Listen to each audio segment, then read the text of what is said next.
Thank you for listening to Depictions Media Radio.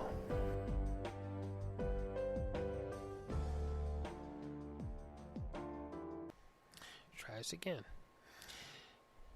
Welcome back, everybody, and we're about to hear an update on the situation with the BC floodings and road closures, and we're going to hear from the Minister of Public Safety and the Minister of Transportation, as well as meteorologists that are joining in. As we reported yesterday, that there were streets in our own neighborhood that were flooded at the bottom of the hills, and while that cleared up pretty quickly, in other areas where there's potential slides, and also in Abbotsford, where with the dike situation there, that some of the dikes did not hold, and of course they had to perform road closures in order to keep people safe.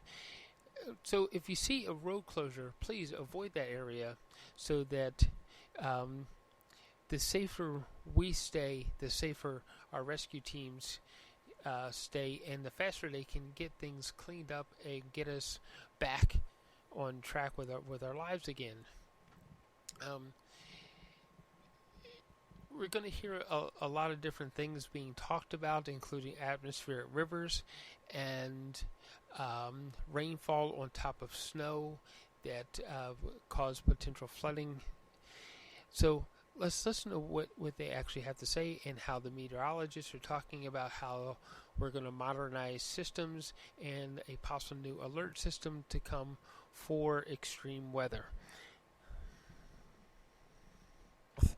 And social operational information update on the flooding and landslide situation in BC. For today's briefing, we will have updates from Minister of Public Safety and Solicitor General Mike Farnworth and Minister of Transportation and Infrastructure Rob Fleming. We are also joined on Zoom by Armel Castellan, Warning Preparedness Meteorologist with Environment and Climate Change Canada, and David Campbell, Head of the River Forecast Centre, Ministry of Forest Lands and Natural Resources. We also have on hand for Q's Ashok Badi, Executive Director, South Coast Region, Ministry of Transportation and Infrastructure, and Paula Cousins, Regional Executive Director, Southern Interior Region, Ministry of Transportation and Infrastructure. As a reminder to everybody on the phone line, please press *1 to enter the queue. You're limited to one question and one follow-up. I will now hand it over to Minister Farnworth. Thank you, and good morning, everyone. I'm honored to be here on the traditional territory of the Lekwungen-speaking people and the Songhees and the Esquimalt First Nations. Yesterday, I announced that the province is extending both a temporary measure to limit fuel for non-essential vehicles and the provincial state of emergency through to the end of the day on December 14th, to support the ongoing response and recovery from the severe storms that we have been experiencing. The coastal and southwest regions of our province will continue to face more heavy rainfall over the next 48 hours, while still recovering from the impacts of the widespread flooding. Late today, we are expecting a significant storm forecast to last into Wednesday afternoon. In some areas, such as the Central Coast, this could be the most intense storm yet. The province has already mobilized assets in the Bella Coola Valley in preparation. In southwest BC, Environment Canada is warning of extreme rainfall that may worsen existing flooding or create new flooding. This storm may not have the same level of intensity as we saw mid-month in some of our hardest hit areas, such as the Fraser Valley, but the cumulative effect of this succession of storms will be and continues to be a major challenge. As communities in coastal and southwest BC brace for a heavy storm this evening, the best approach is to avoid non-essential travel and wait out the weather. With a third of the series of storms nearing, I want to urge British Columbians to pay close attention to Environment Canada forecasts and road closures. And for their part, Environment Canada is holding their own press conference later today. Also, and I can't emphasize this enough, please follow the directions of your local government, your First Nation, especially if an evacuation alert or order has been issued. Evacuation orders are given to protect lives and must be taken very seriously. Follow all instructions. The local officials on the ground have the best understanding of site-specific conditions and how to safely respond. And if you're unable to evacuate on your own, call 911 and report your location immediately. For now, what people should do is to get prepared. Being prepared makes a huge difference for yourself, for your family, your community, and our emergency responders, and all those working tirelessly to mitigate the impacts and repair the damage caused by these storms. There is uncertainty about this next storm as the forecast models do vary, but we're doing everything we can to make sure people and communities have the resources and supports that they need. Emergency Management BC and an army of local government staff and community volunteers are ensuring shelter, food, medication, and other resources are available to those in need. As well as sandbags, emergency kits, livestock feed, fuel, and other supplies, we're coordinating additional supports and services from the federal government, as well as non-governmental organizations and industry. Crews are working around the clock to shore up dikes and dams to protect essential infrastructure, residences, and farmland, to clear, repair, and reopen highways and other essential corridors to sustain the flow of goods and services to our communities, and to fly missions all over affected areas, helping, assessing, and delivering supplies. Right now, over 500 Canadian Armed Forces troops are working tirelessly across the Southwest, the Central Coast, and Vancouver Island. They are sandbagging, moving tiger dams, and other equipment, transporting residents to their homes to retrieve important belongings and winterize their properties, and moving health personnel between Chilliwack and Abbotsford so that people can continue to get the health services that they need. As Minister Fleming will cover, we have proactively closed roadways that might be at risk of flooding or landslides to protect the public. That said, we've also been able to safely reopen some of our highways due to the tireless and collected efforts of our crews, our road crews, the Canadian Armed Forces, and many, many others. We aren't in the clear yet, and this recovery will take time. But we'll get there by working together and supporting each other. And now I'll turn it over to Minister Fleming. Thank you.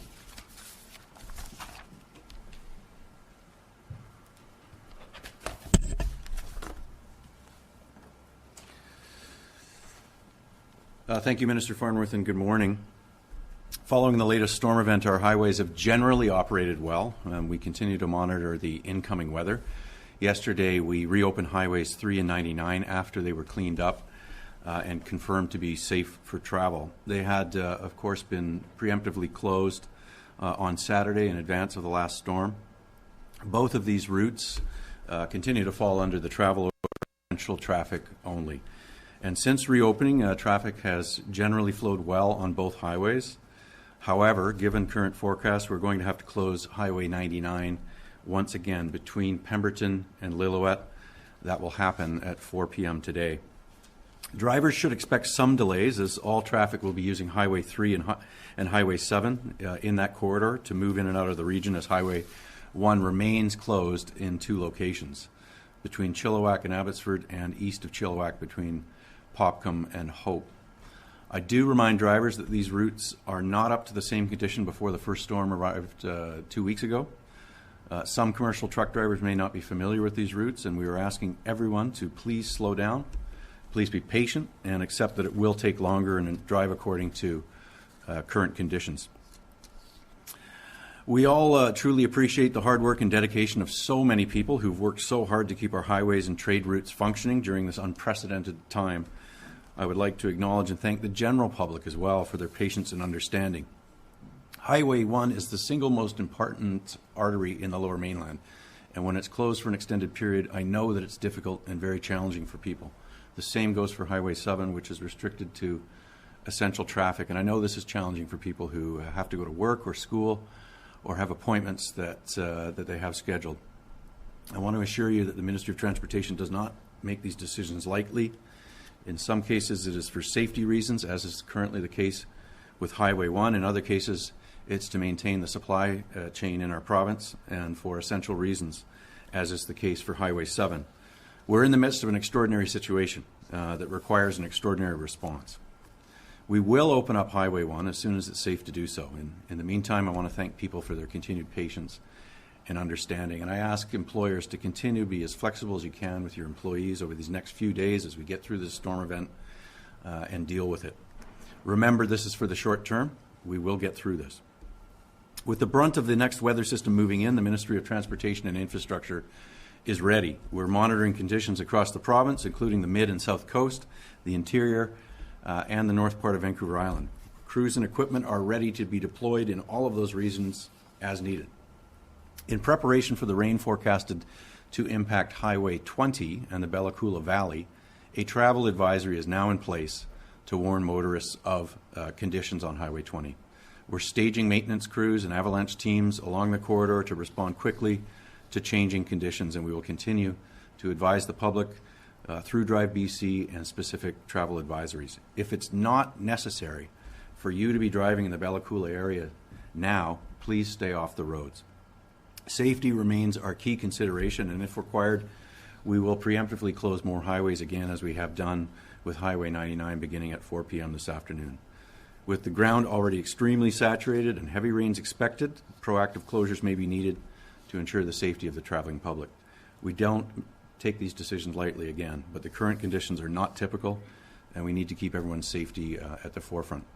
We'll certainly provide as much notice as possible if this is required. If you need to be driving, I urge you again to check Drive BC for the very latest updates on road conditions. But again, if your travel is not absolutely necessary, then please do not be on the roads and highways. Thank you very much. We will now go to Armel Castellan. Go ahead, Armel. Thank you very much. My name is Armel Castellan. I'm a warning preparedness meteorologist with Environment and Climate Change Canada. As has been stated a few times now, this is the third of three very potent atmospheric rivers that have arrived on our coast. Overnight, we have already seen upwards of 60 millimeters in Hope. The Central Coast has also seen the early start of this atmospheric river, and it will continue overnight into tomorrow evening. There will be some lulls, but we do expect some very high quantities of rain, upwards of 100 millimeters in Howe Sound on the North Shore, 150 even possible on the outside of Vancouver Island and the Central Coast, and deeper inland as well. So Bella Coola is not immune, could see up to 120 millimeters. And we have other regions, all four quadrants of BC currently are lit up with snowfall warnings up near Stewart, in the Peace Country, and in the Columbias. We will see some spillover from this event as well into the coastal mountains, so the Coquihalla Summit, and over towards, not quite reaching, but getting towards Princeton and Merritt. So again, this event is very strong. It's the third consecutive storm in a week with very little respite in between these events. So the effects are cumulative. In addition, the freezing levels are climbing currently, perhaps up to 3,000 meters higher than the last two events.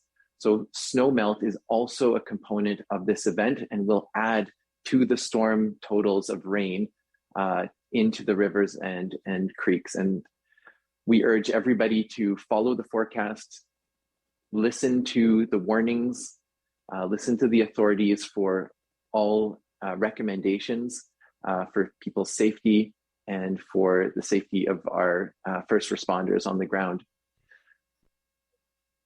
We do have a break coming Thursday morning. We should be mostly done the precipitation. Friday as well will be essentially dry. We do have a smaller system coming up the coast and will affect the south coast late on Friday into Saturday morning. The quantity of rain is not expected to be copious as has been seen, but we could see certainly a small jump in precipitation for Saturday primarily. And again, some activity from the Pacific late in the weekend into next week. So we don't expect large quantities, but we will be keeping a very close eye on the continued barrage of storms affecting the BC coast as we go into next week as well. Thank you very much. Thank you, Armel. Now we will go to David Campbell. Go ahead, David. Thank you. It's obviously been discussed in terms of heavy rainfall expected from this next atmospheric river that is making landfall now.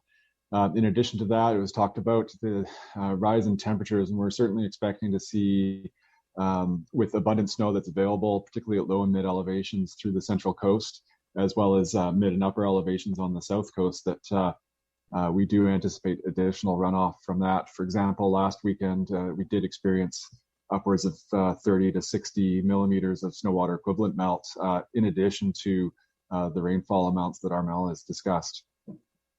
Particular concern is risks associated through the central coast, where there is a risk of moderate to severe flooding from the current forecasted conditions. And that would include, the potential for flooding within communities in the Central Coast, in the Bella Coola Valley, Weekanoo, and the Kincome River. We expect that really to be over the next 48 hours, so rising river levels through today and continued tomorrow with that ongoing rainfall. On the South Coast, as we swing there in Vancouver Island, we do expect similar conditions to deteriorate through today and into tomorrow, with that next 48-hour period being critical. At this point, it's very similar in terms of forecast to what was experienced this past weekend in the last few days in terms of conditions. But again, given that cumulative impact and storm after storm, we do expect that that could be exacerbating the vulnerabilities, and we could see deterioration of conditions that on rivers that we've seen already, or the creation of new flooding issues throughout the South Coast region. And that would really include everywhere from the lower mainland, the Fraser Valley, up into the Fraser Canyon, as well as Howe Sound, the Sea to Sky Country, and up into Whistler and Pemberton. As Armel discussed, rainfall is expected that could have that spill over into the interior drainages. And so again, looking at those risks from ongoing vulnerabilities in the Merritt, Princeton, Lower Nicola region, as well as Spias Creek. As we look to the Fraser Valley and the Sumas River conditions in the Nooksack, we do expect that could be another area to see high flows over tomorrow, the period today into tomorrow. And at the moment, we've dropped down about 4 feet or so from conditions that were experienced over the weekend. So we've got a little bit of room, but are expecting with this rainfall to push that back up as we go into tomorrow. So there is risk late tomorrow of seeing another overtopping event in the Nooksack River. We're certainly watching the forecasts coming out of the Northwest River Forecast Center closely. The National Weather Service in the U.S. has issued a flood watch for Watkins County, including the Nooksack River. And again, it looking like the forecast right now for similar conditions and risk of overspill that we saw on the weekend. So currently, we have flood watches in effect for the Central Coast, Vancouver Island, South Coast, Fraser Valley, Fraser Canyon, and into the interior watersheds on the Coldwater, Lower Nicola, and Tulameen. The River Forecast Center is actively monitoring this weather as it comes through and the conditions on rivers, and we will upgrade or issue flood warnings if conditions warrant. Thank you. That concludes the update from the River Forecast Center. Thank you. Thank you, David. As a reminder to media on the phone line, please press star 1 to enter the queue. Press star 1 to enter the queue. First question today is from Mira Bain, CBC. Minister Farnworth, is 500 Canadian Armed Services personnel working in BC enough to deal with this storm and the recovery work to come? Is BC planning to request more help? If we need to request more help, we will request more help. So in terms of additional troops, that's not a problem right now. We have troops in all the key areas, whether it is on the Fraser Valley, whether it has been in the Princeton area or on Vancouver Island. They are deployed to where we're being told they're needed, and if we need additional ones, they will be sent right away. And on top of that, I'd also add as well, the Canadian Armed Forces Base, or the Air Force Base in Comox, is also standing by and ready to assist with aircraft resources as well, as is the Esquimalt Naval Base. Mira, do you have a follow-up? Yes, and this is a question for Environment Canada. Can you confirm that the Fraser Valley will not see rain amounts of 150 to 200 millimeters during the storm? Will that area avoid the worst of the rain this time? So very similarly, and thank you for the question, similarly, the area around the border of Washington State will be likely closer to that 50, 60 millimeters from Abbotsford, Chilliwack, and particularly westward, whereas Chilliwack and Abbotsford could see closer to 80 millimeters. So it is perhaps a slight bump up from what we saw this past weekend. So large amounts, but definitely not 100 to 200 millimeters. You have to be on the west coast of Vancouver Island, on the outside coast of the central coast, and down through Kinkham Inlet, perhaps to see the 200 range. And that would be in elevated terrain in that southwest facing slope orientation.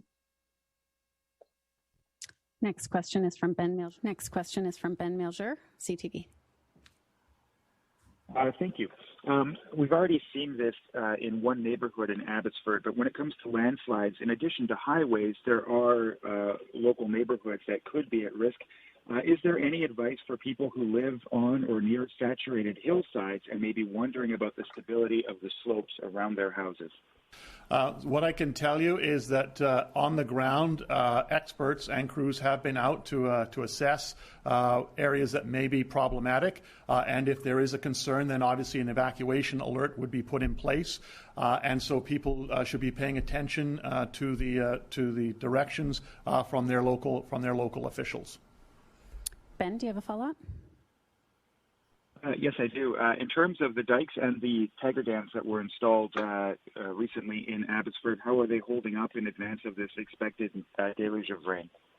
From what I'm hearing from the city of Abbotsford and the crews and the people on the ground, they're very confident in the repairs and the improvements that have been made in the form of tiger dams and the sandbagging that has been taking place, and the involvement of not just volunteers but our Canadian forces and the crews on the ground in Abbotsford. There has been a significant amount of preparation done, and so they're feeling confident. But obviously, we have to be prepared, as they say, prepare for the worst and hope for the best, and that's what everybody's doing. Next question is from Jyoti Gruel, Fraser Valley Current. Hi, yes. So the Fraser Valley Regional District is expressing concerns about needing permission and money from the province to do urgent work to prepare for and prevent flooding.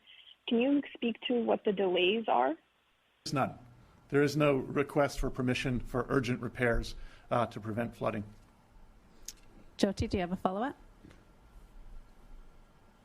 Yes. Can you, for Minister Fleming, how long will it take to complete Highway 1 repairs at Jackass Mountain between Booth Road and Lytton? Yes, thank you for the question. We'll update on the progress there. That's obviously an area where CN Rail is working alongside Ministry of Transportation and Infrastructure. So it's hard-going work. There's no question about that. But there are crews both for rail and highway assisting one another to gain access and to get material in there and make those repairs. But specifically, we'll have an update on that perhaps later this week. We have one more question today. Richard Zussman, Global News. Minister Farnworth, last week you were optimistic that we could have an atmospheric river alert system and rating system in place by early next year. My understanding is you've been told that it may take longer than that. Is there a possibility that we could not see a system like this in BC for, more than a year, if not longer? And what should people be concerned about that? I know that work is underway. I had initially been told that it would be January. I've heard that it may well, in fact, be later than that. And obviously, I'm glad that the work is underway and that we're going to get one. I think what's important is that we're able to have a better understanding of the nature of atmospheric rivers. And so I think when we're hearing, from Environment Canada the kinds of reports that we have been getting in terms of the significant amounts of rainfall, the potential on that, coupled with the information we've also have received in terms of the Americans use a system as well. I think that we will be prepared in terms of dealing with events like this. It's always nice to be able to have an extremely this posed as soon as possible, but I'm glad that it's underway, and it's not going to hinder us in our ability to be prepared for future events. Richard, do you have a follow-up? How long have you been told that the river system program may be delayed? I'm not in a position at this point to comment on how long it will take. What I can tell you is that it is being worked on. I hope that it is being done as expeditiously as possible. And obviously, given the events of this past few weeks, I would hope that it becomes very much a priority. We have one more question we're going to add to the queue. Cindy White, Castanet. Hi there. This question is for Armel. I'm wondering about the rising freezing level and the possibility of avalanches or other events on the highways further east that could cut us off from the east. Are we watching that? Go ahead. Hi, thank you for the question.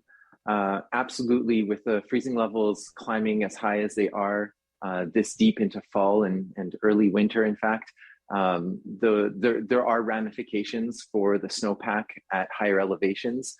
Avalanche Canada and Ministry of Transportation and Infrastructure are obviously looking at that very closely.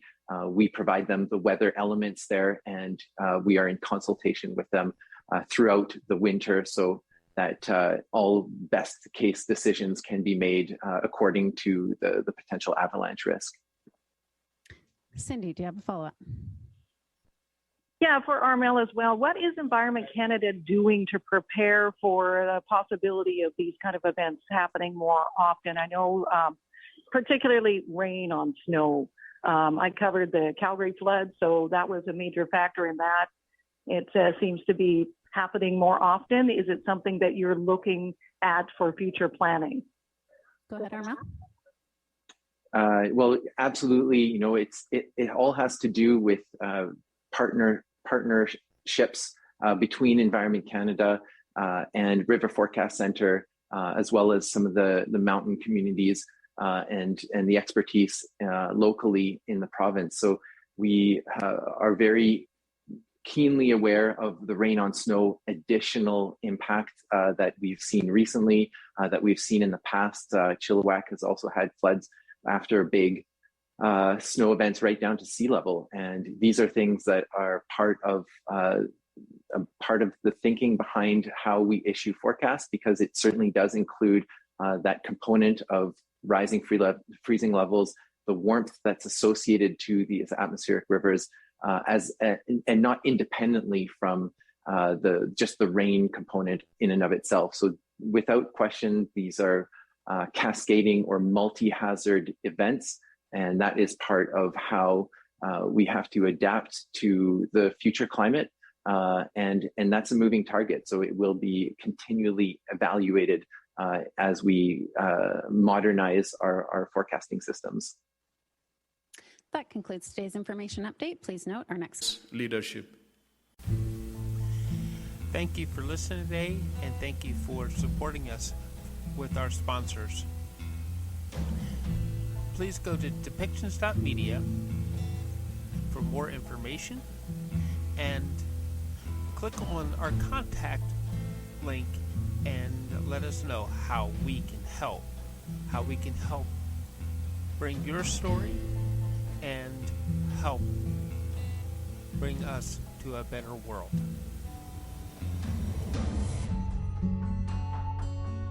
This show has been produced by Depictions Media. Please contact us at depictions.media for more information.